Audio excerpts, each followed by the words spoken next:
Pokemon is not going anywhere. The world could end tomorrow, and I would still somehow see someone looking at Vaporeon in a less than normal way. Pokemon was at its peak on the DS, and as the time came for the series to jump over to the 3DS, fans had their hopes really high for the new entries in the series. X and Y were the first new mainline Pokemon games released for the console, and it seems to be a 50-50 split of people who think these games are great and who think they're terrible. But are X and Y good or bad?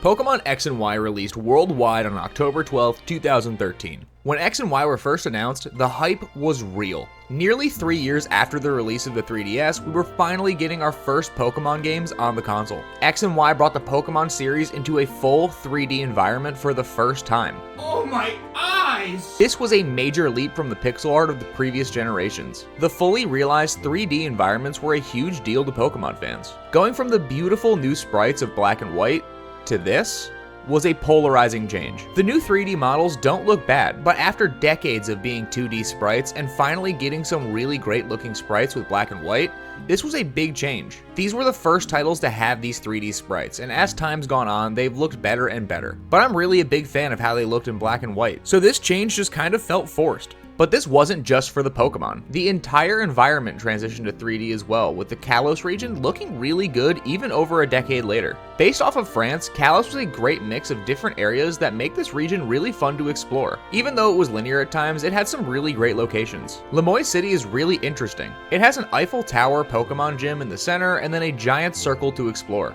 I love these things.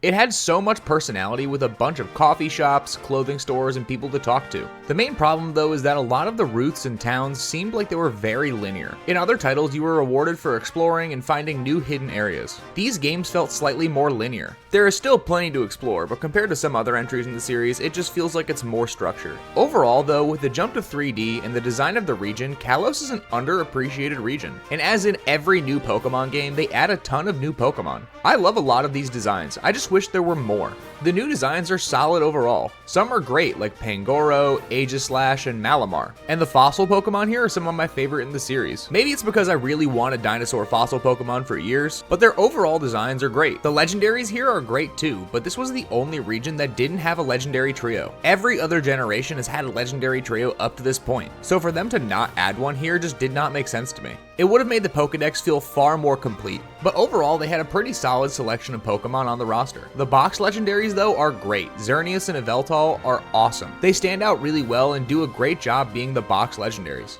They have unique typing, with Xerneas having the new fairy type which was added this generation. The only really disappointing Pokemon was Zygarde. He was just sitting in a cave like Giratina was in the original Diamond and Pearl. But unlike Diamond and Pearl, there was never a sequel to flush out this Pokemon. I guess you could consider Sun and Moon to have done this with the Zygarde cells, but this seems like it was added just because they didn't make a Pokemon Z. But exploring the Kalos region in any capacity always felt fun, especially with the new way to get around, roller skates. This had you quickly gliding around towns in 360 degrees, which was the first time a Pokemon game let you move anything other than up, down, left, and right. Other means of transportation existed too, like riding Rhyhorns on different routes to get over rough terrain. This was one of my favorite features at the time because it just made sense. Using Pokemon as a method to travel has always been the case since Red and Green, so to see more ways added is a welcome addition. But the changes weren't done there, they also added brand new features, the biggest being Mega Evolutions.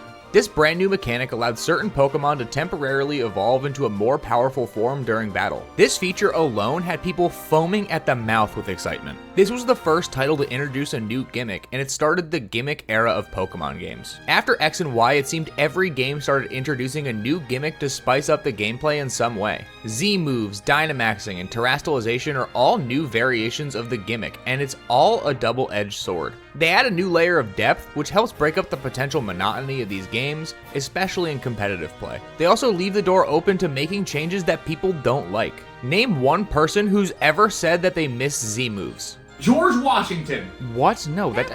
How did you even say what? Sorry.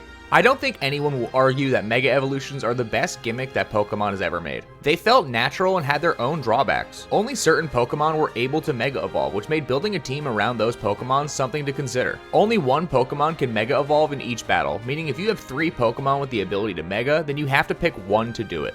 Also, your Pokemon needs to be holding a Mega Stone in order to do so, which takes away that Pokemon's held item spot. Except for Rayquaza, who's an absolute menace. This was both decently balanced, but more importantly, fun. It allowed players to build their team the way they wanted more than ever. That's not to say these were perfect though. Some megas were way stronger than others, leading to only a handful of meta Pokemon, especially in the competitive scene. And though some megas had great designs, we also had Mega Lopunny. Why is your team 6 Lopunny? No reason. Regardless of whether you like megas or not, where the game went too far was their over-reliance on them, especially later in the game. While this feature was really cool, it also felt like a crutch in some areas. X and Y had an overall issue with being too easy, and with the addition of Mega Evolving, it allowed players to sweep through enemies with ease, making it feel like one of the easiest games in the series by far. I'm a firm believer that Pokemon should be accessible to all ages. That being said, a difficulty selection should be the top priority of the Pokemon Company. I am willing to trade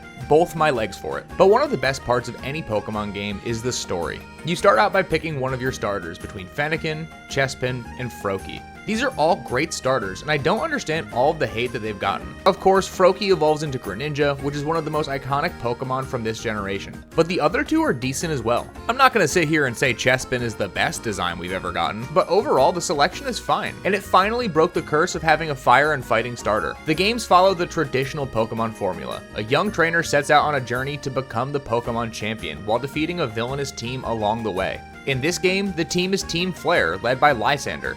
Team Flare's goal was to create a beautiful world by wiping out humanity. It certainly kept the dark themes following in the footsteps of Team Galactic and Team Plasma, but the execution felt like it was missing something. Team Flare ends up feeling like one of the least memorable villain organizations in the series. Their motivations and plans just don't feel as flushed out as the others. But overall, they are an underrated team. Even though Helen Keller could tell Lysander would be in charge of Team Flare, the story of this game is really good, even if it needed to be flushed out more. X and Y introduced the ancient Pokemon War, which nearly wiped out all of the Kalos region. They used an ultimate weapon to stop it, and overall, I thought it was a really good idea. Any Pokemon game that goes into the history of the series is great to me. These ideas were awesome, but they weren't explored as deeply as they should have been. There should have been more information about the war and what happened, but it seemed like they left most of that out. I know that Legend ZA is on the way, and it most likely will cover this in some capacity, but not having it in the originals feels like a huge missed opportunity. And as a result, the story felt disjointed and lacking direction, and it was set up to be one of the best in the entire series. It's not bad at all, it just seems like a lot of wasted potential. Like I said before, these are the only 2 games to take place in the Kalos region. Most of the other titles, especially during this time, got a sequel game, but they hopped right into Omega Ruby and Alpha Sapphire after these titles. I will die on the hill that they needed to make a Pokemon Z. Having a game that corrected the mistakes of the original was standard practice for the series. And though that's been replaced with DLC in the modern day, it just made sense for them to release another title. It seems like remnants of the idea for Pokemon Z ended up making it into Sun and Moon, but they should have made a complete title that took the story to the level it should have been. It would have been great to see the characters get flushed out even more than they were. In this game, you don't have a standard rival. You have a group of friends that you see along the way. Your group of friends consists of Serena or Callum, Shauna, Torino, and Trevor.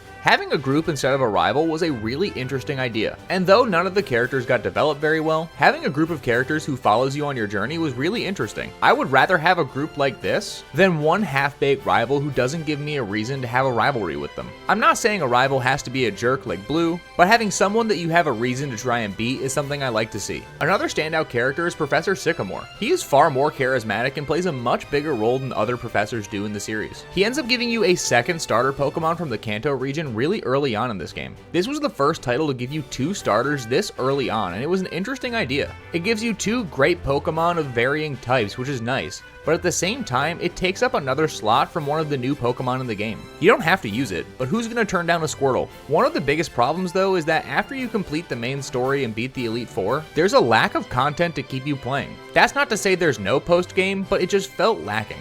You get the mission with Looker, the Battle Mansion, and the Battle Chateau. These were not nearly as flushed out as they should have been. It had an okay amount of content, but I never wanted to pick it back up and play. But one great feature about this game is that it was the first Pokemon to let you change your outfit. Being able to customize your character is something that I really think any RPG series should allow. It allows a great amount of customization, which I think is essential for a lot of RPG games. It helps players get more attached to their characters, and I think that is a great practice to set. Overall, X and Y were bold jumps for the Pokemon series and are widely controversial games. but they weren't that bad. They really pushed the series forward with new features and changes to the formula and did a great job of balancing all of the new things with old features that make Pokemon what it's known for. They are not the best games in the series, that's for sure, but they did a great job of bridging the gap between old and new. These titles would have really benefited from a Pokemon Z that could have fixed some of the issues with the story and difficulty, but unfortunately we didn't get that. I'm really hoping that Pokemon Legends ZA ends up filling that role even if it's a decade later. If you haven't played these games yet, I really recommend giving them a go. And as always, thank you for watching. I hope that you and your family have an incredible rest of your day, and if you like anything that you saw here, please consider subscribing.